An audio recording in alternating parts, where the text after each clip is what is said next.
নামাজ কোনো বেদিন বেঈমান কাফেরদের জন্য নয়, এবং সুদখোরদের জন্য কিন্তু নামাজ নয়।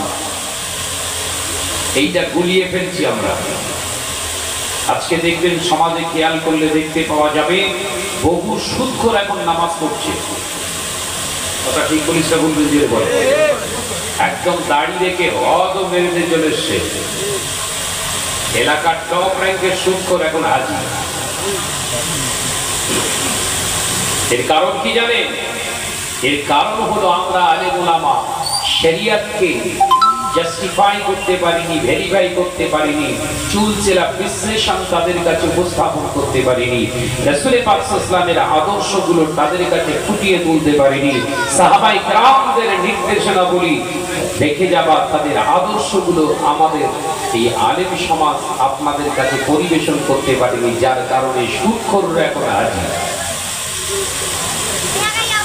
শুনতে অনেকের মনে কষ্ট হবে, তাই তো তাদের নামাজ পড়ছি। আবারও বলছি, রিপিট, সুদখোরের জন্য আল্লাহ নামাজ ফরজ করেননি।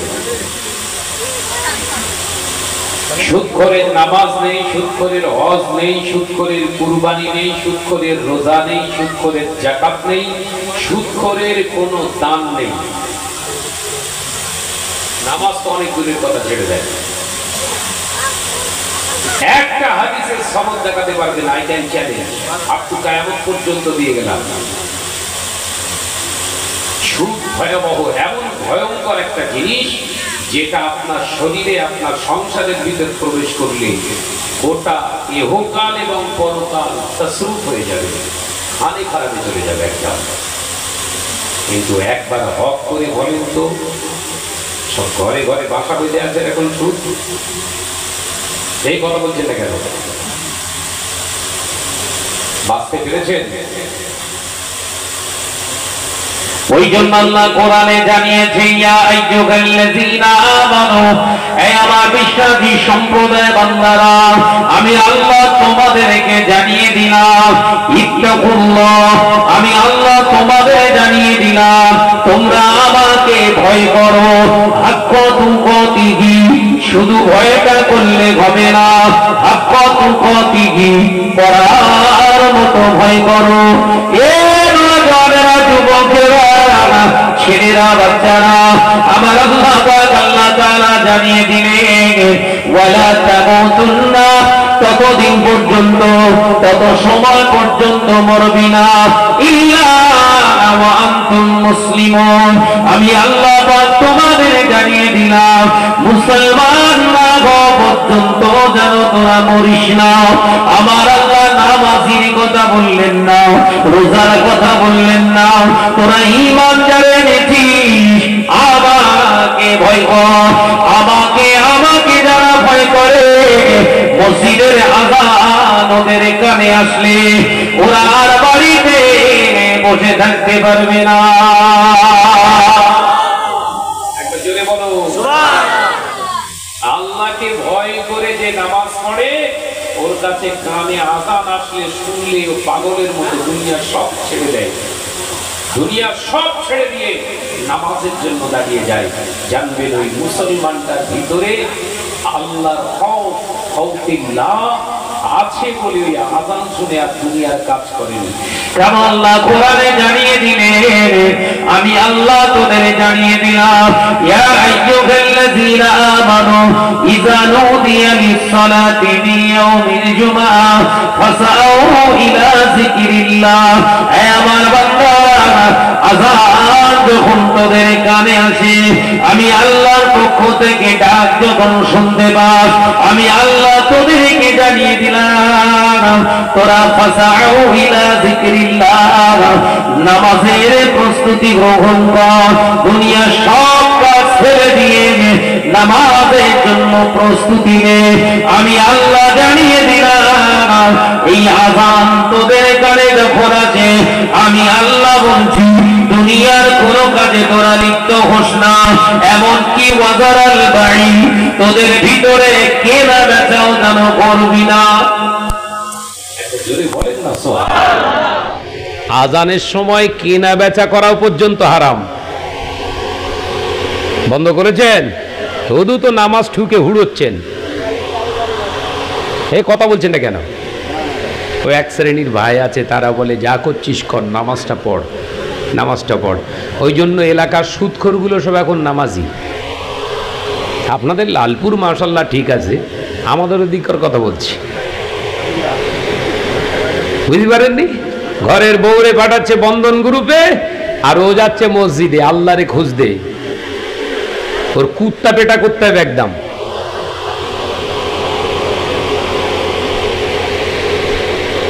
নামাজ আগে না পর্দা আগে? এইবার তো ডেঞ্জার হয়ে গেল, টেনশনে পড়ে গেল। ওয়াজ তো ঘুরতেছ তো দেখতে পাচ্ছি। হ্যাঁ, নামাজ আগে না পর্দা আগে? হ্যাঁ, পর্দা। সপিতি ষাঁড়ের পাশে প্রত্যেক সপ্তাহে যায়, আর তুমি আল্লাহরে খুঁজতে যাচ্ছ মসজিদে। চালাকি পেয়েছ? ইসলামের কোন আদর্শে আছে বলি সাহেব, দেখিয়ে যা। কোন জায়গায় এই শরিয়াতের বিধান আছে? ঘরের বিবিটা বিহায়াপনা, রাস্তায় বেগানা পুরুষদের সঙ্গে গল্প করবে, বসে বসে মিটিং করবে, আর তুই আল্লাহর কাবা বাইতুল্লাহ শরীফ ধরে নাড়া দিলে আল্লাহরে পাবি। কোন জায়গায় লেখা আছে বল? বললেই বলে শাহনাজ ভাই বিরাট উল্টো পাল্টা বলে। একজন আল্লাহর অলির নাম করেন তো, যে আল্লাহর অলি, আল্লাহর মাহবুব বান্দার স্ত্রীটা বেহায়া ছিল, অথচ তার শাসন করিনি, আল্লাহর অলি হয়ে গেছে। দেখাতে পারবেন? এইরকম হয়েছে নবী আলাইহিস সালাম অলিদের ক্ষেত্রে। বিবি বেহায়া হয়েছে, বেয়াদব শয়তান মার্কা হয়ে গেছে, শরিয়াত বিরোধী হয়ে গেছে, বিবির থেকে আলাদা হয়ে আল্লাহর কাছে ক্ষমা চেয়েছে, অলি হয়ে গেছে। একবার জোরে বলুন না। বিবি রান্না খেয়েছে, অথচ আল্লাহর অলি হয়ে গেছে ওই বেহায়ার হাতের খানা খেয়ে। এরকম নজির আছে নাকি? পর্দা করা ফরজ। ঘরের মহিলাগুলোকে যদি আটকাতে না পারেন, ও হাজি সাহেব, কাবা বাইতুল্লাহ শরীফে মাথা ঠুকে ঠুকে যদি মগজও বেরিয়েও যায়, তো ঠিকানা হবে জাহান্নাম। কারণ আল্লাহ কোরআনে জানিয়ে দিয়েছে, ইয়া আইয়ুহাল্লাযীনা আমানু, হে আমার বিশ্বাসী সম্প্রদায় বান্দারা, আমি আল্লাহ তোমাদের জানিয়ে দিলাম, কু আনফুসাকুম, তুমি নিজেকে আগে জাহান্নামের আগুন থেকে বাঁচাও, ওয়া আহলিকুম নার,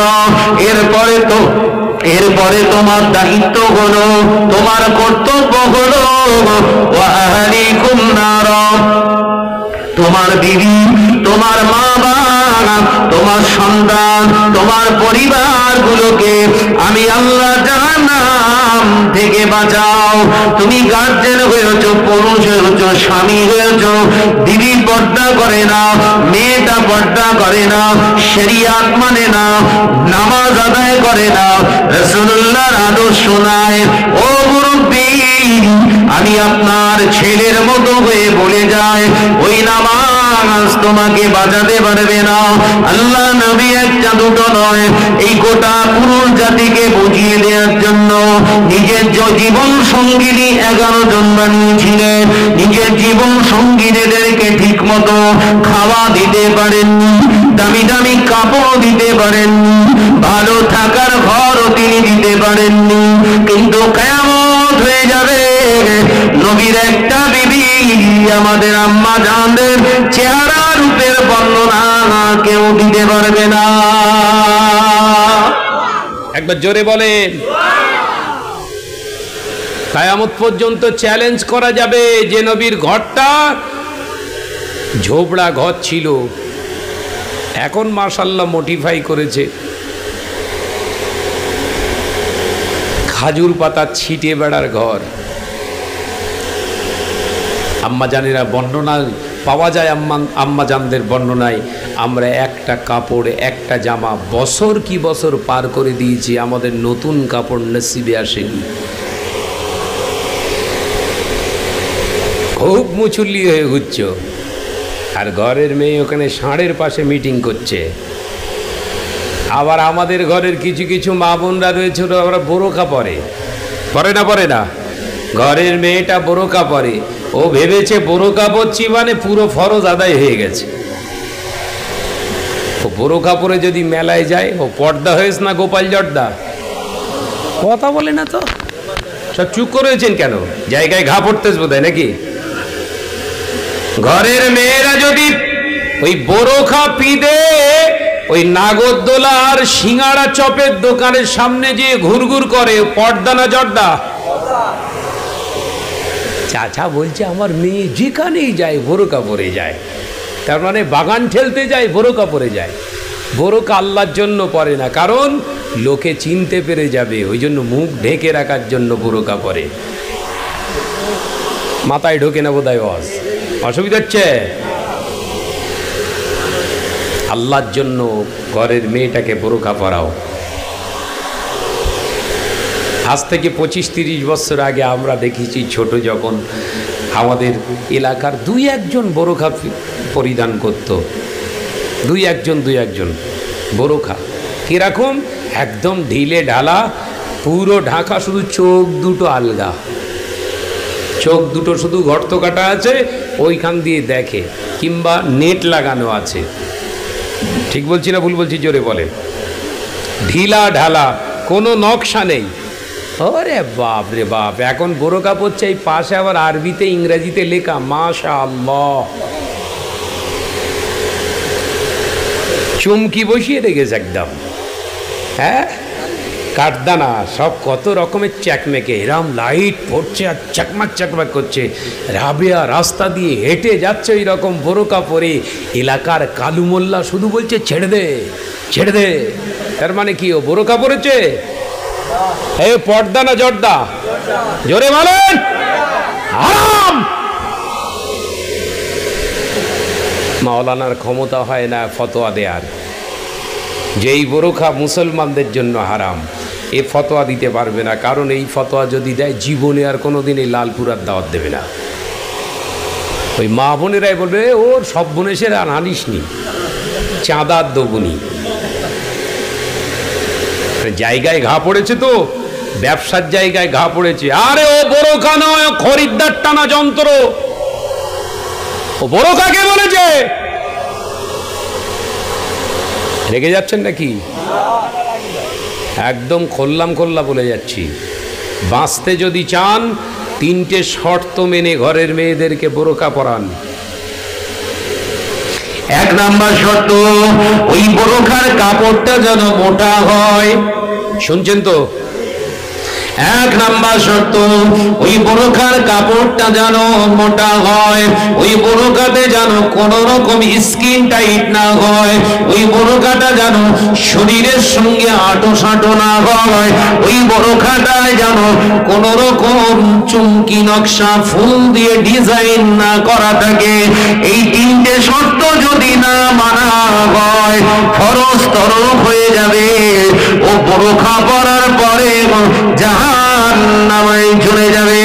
আল্লাহ নবী বলে যার দিদি আমাদের আম্মা জান হযরতে আয়েশা সিদ্দিকা রাদিয়াল্লাহু তাআলা আনহা বর্ণনা করে, আমরা যখন চাদর আবৃত হতাম, হিজাবে বের হতাম, রাস্তাঘাটে যখন আমাদের প্রয়োজন হতো, আমরা এমন ভাবে আমাদের গায়ে চাদরটা ওড়নাটাকে এমন ভাবে জড়িয়ে নিতাম, আমাদের চেহারার বর্ণনা পৃথিবীর কোন মানুষ দিতে পারত না।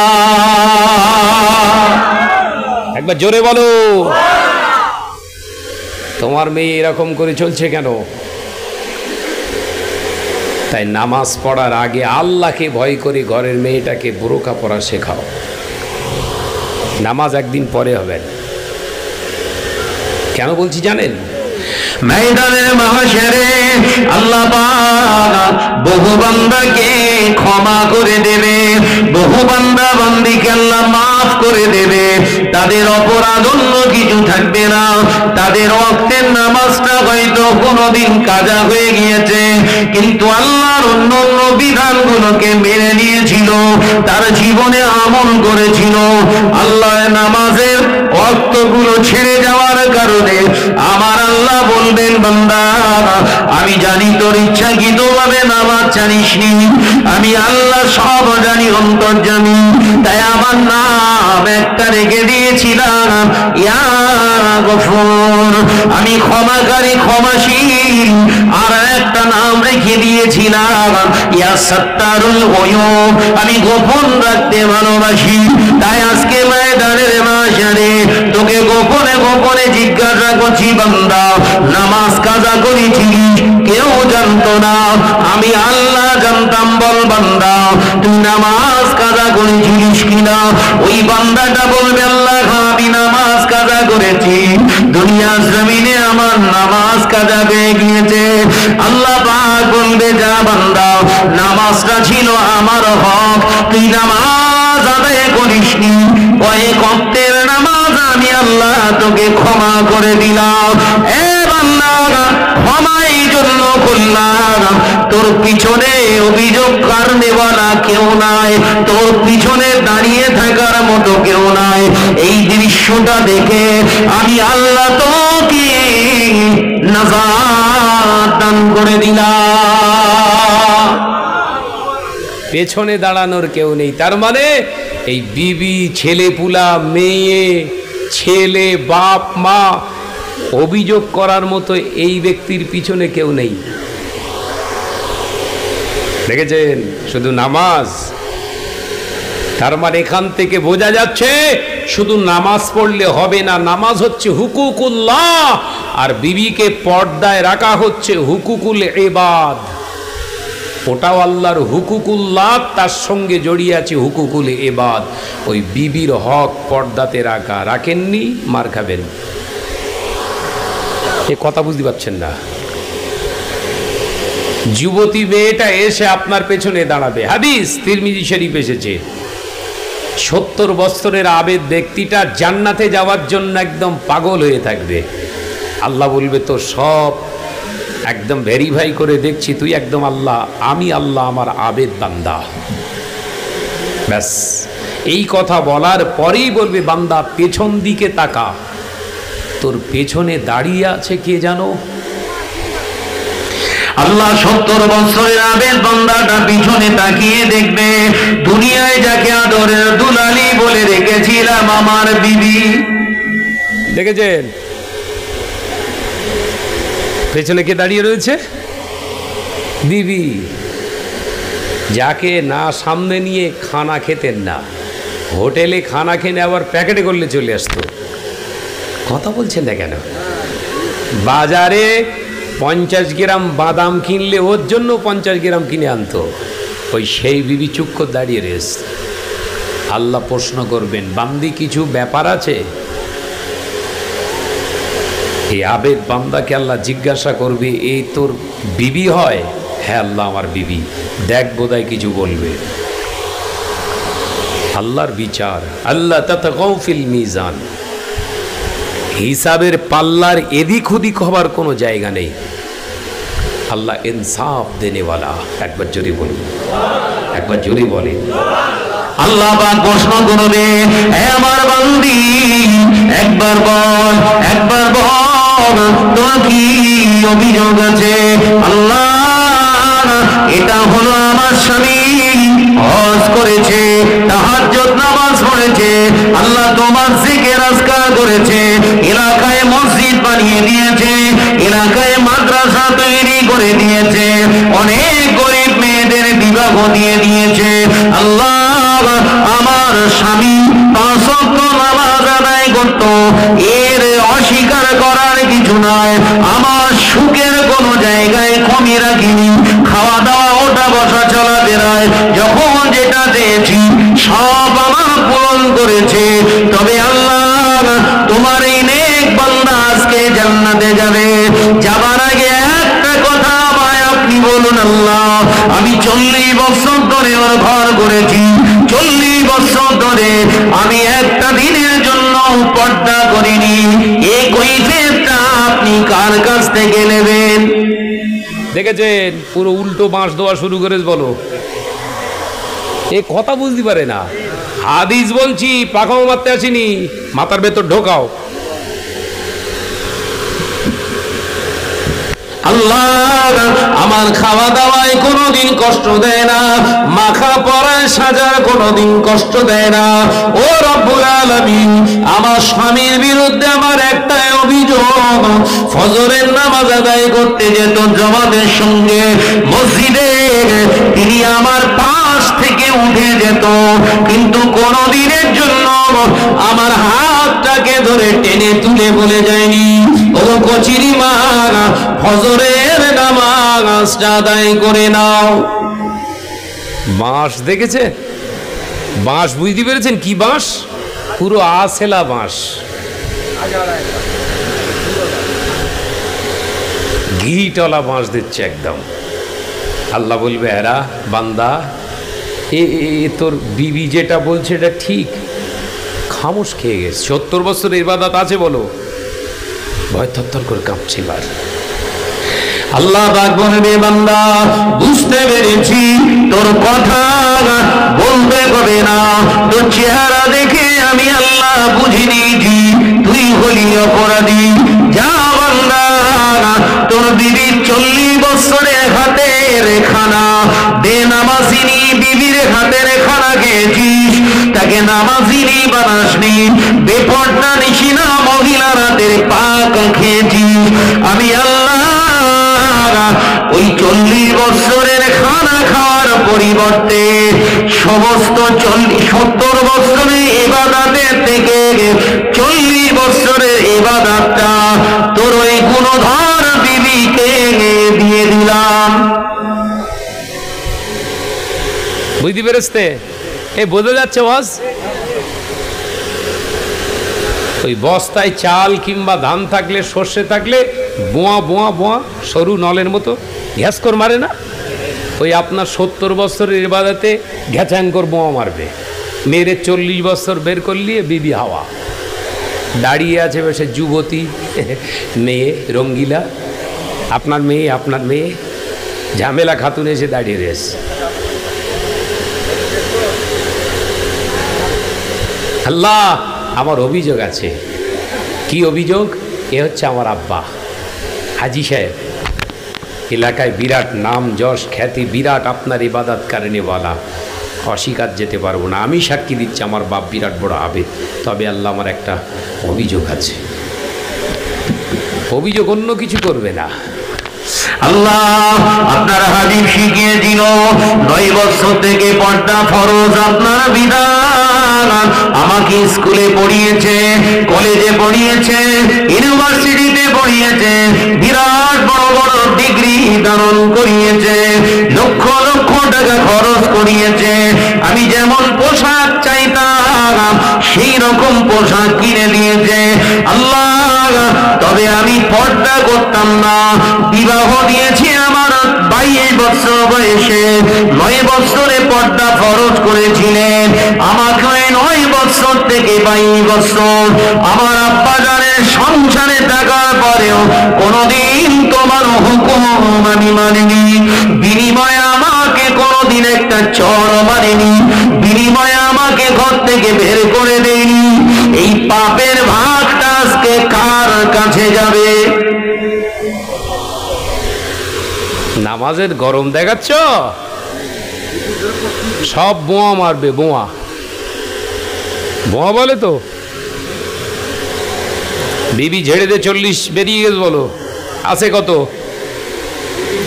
বল না রে বাবা, অসুবিধা হচ্ছে নাকি? সব টেনশনের ওয়াজ হচ্ছে তো। আর 30 9 বছর থেকে পর্দা ফরজ ছিল, 22 বছরে যে বিয়ে দিয়েছে। এই 9 থেকে 22 মাঝখানে কত বছর? 13। আল্লাহ বললেন, এই তোর মেয়ে যেটা বলছে এটা ঠিক। আবেদ বান্দা বলবে, হ্যাঁ আল্লাহ বড় আদরের দুলালি ছিল। তাহলে তোর আর আদরের দুলালি আগে না আমার হুকুম আগে? তোর কাছে তোর আদরের দুলালি আগে ছিল, আমার হুকুম ছিল না। তাহলে বান্দায় 30 থেকে একবার বোয়া মারি, 13 তুইলে চলিয়া আছে কত বাপ? বল না রে বাপ। 17 দাঁড়িয়ে আছে এবার সেই ছেলে, মা তোর পেছনে সব বেরিয়েছ না? হ্যাঁ পাপজি, হ্যাঁ দাদাজি নানাজি সব বেরিয়েছে। ওই খেলনেওয়ালা নেট ভর্তি করেছে। আল্লাহ কোরআন পাকের আয়াত জানিয়ে দেবে, এই বান্দা তোর ছেলে তোর বিরুদ্ধে অভিযোগ তুলেছে, অন্যায় রাস্তায় অর্থ ব্যয় করেছে, হারাম রাস্তায় অর্থ ব্যয় করেছে, ওটা ওর অর্থ ছিল না, তোর সংসারে গিয়েছে। ওর বয়স যখন 10 থেকে আমি আল্লাহর নামাজ ফরজ করেছিলাম, ও নামাজ পড়তো না, দাঁড়িয়ে দাঁড়িয়ে কুকুরের মতো পেচ্ছাপ করেছে, যাত্রার মেয়ের গায়ে হাত দিয়েছে, জেনা ব্যভিচার করেছে। শুধু তাই নয়, আমি আল্লাহ কোরআনে জানিয়েছিলাম, ইন্নাল মুবাজ্জিরিনা কানু ইখওয়ানা শায়াতিন। আমি বলেছিলাম অপচয় যারা নষ্ট করে এরা হলো শয়তানের ভাই।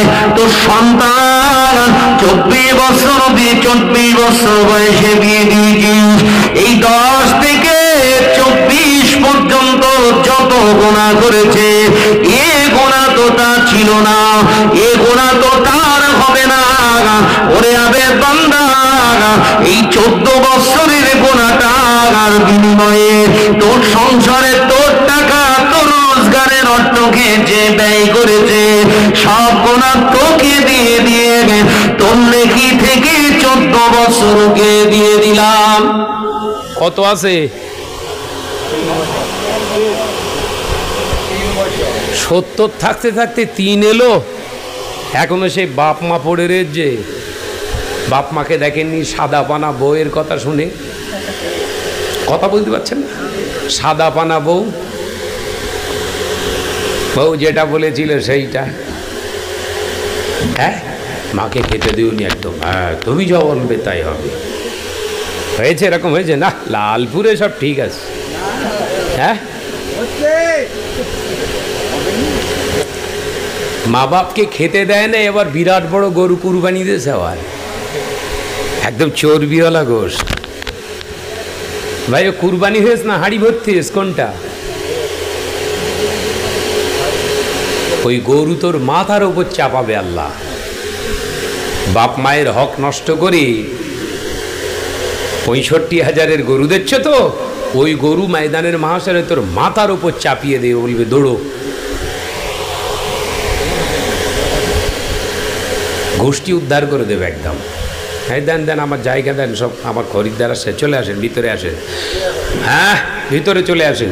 ভাইরা, আমার নজনেরা, যুবকেরা, ছেলেরা, বাচ্চারা, পর্দারা, ছিনা মা বোনেরা, আল্লাহ নবী বললেন মা বাপ বেশি অভিযোগ করবে, মা বাপের অভিযোগের পরিমাণটা এতই হয়ে যাবে, ওই 3 বছরের ইবাদতটা কাজে আসবে না। মা বাপের জীবনের গুনাহটা ওই সময় সন্তানের হাজী সাহেবের আবেদের মাথায় চাপিয়ে দিয়ে আল্লাহ জিজ্ঞাসা করবে, বান্দা তো 70 বছরের ইবাদত তো অন্যায়, যা চলে যা, আমি আল্লাহ তোকে জাহান্নামী বানিয়ে দিলাম। ও নজনেরা, মুরব্বিয়ার ঘরেরা, তাই নামাজ আগে নয়, হকটা আদায় করুন, ঈমানটা ঠিক রেখে আপনার বিবির, আপনার মেয়ের, আপনার ছেলের, আপনার বাপ মায়ের হকটা, আপনার ভাইয়ের, আপনার বোনের হকটা আদায় করুন। এবারে নামাজে যান, নামাজের আগে বিবেকের প্রশ্ন করুন, শরীরটা তো পাক আছে, মনটা কি পাক করতে পেরেছি? মনটা ওই সময় পাক হবে যখন আপনি হালাল খাবার দেহের ভিতরে ঢোকাবেন। হারাম খানা খেয়ে কোনদিন আল্লাহ রসুলকে পাওয়া যাবে না। নামাজ পড়লি নামাজ, হ্যাঁ ওরে ধরে লিয়ায় ও মলি সাহেবদের সাইজ করে ফেলবে একদম। 63 বছরের হায়াতের জিন্দেগি আল্লাহ রসুল 23 বছর দাওয়াতের কাজ করেছে। ক বছর? জোরে বলেন। 23 বছর দাওয়াতের কাজ করেছে। 13 বছরের মাথায় আল্লাহ নামাজকে ফরজ করেছে। নবুয়তের 13 বছরের মাথায় নামাজ এসছে। তাহলে তার আগের দাওয়াতটা রাসূলুল্লাহ কি দিয়েছিল? মৌলী সাহেব ওই দাওয়াতটা দে, ওই দাওয়াত দেয় না। 12 বছরের দাওয়াতটা দিচ্ছে, 13 বছরের আর দেয় না। আগের 13 বছরের দাওয়াতটা দেওয়ার দরকার আছে না নাই? এই কথা বলছে না কেন? আগে রাসূলুল্লাহ দাওয়াত দিয়েছিলেন পাক পবিত্র কালেমার। ধরে ধরে ধরে ধরে মসজিদে ঢোকাচ্ছ, পাক পবিত্রের দাওয়াতটা দে, সুদ খাওয়া বন্ধ কর, নামাজ এক সপ্তাহ পরে যাবি, সুদের টাকা আগে ফেল, এই দাওয়াত দিতে যাও, ঝ্যাঁটালিয়ে সাইজ করে দেবেন তোমার। ও মুচুল্লি বাড়াচ্ছে, মুচুল্লি দেখেন মসজিদ ভর্তি মুসল্লি, 95% হারাম কর, কোনো লাভ হবে? এই কথা বলছেন না কেন? ও মুসল্লি আল্লাহ চেয়েছে, কোন কেতাবে আছে একটু বলিস, কোন দিন নামে কিতাবটার নাম বলিস, আমি কিনে পড়বান। বললেই মওলানা গরম হয়ে যাচ্ছে। আমি কি কথাটা ঠিক বলছি না ভুল বলছি? একজন সুদখোর রসুল পাক সাল্লাল্লাহু আলাইহি ওয়াসাল্লামের সাহাবী নামাজ আদায় করেছেন,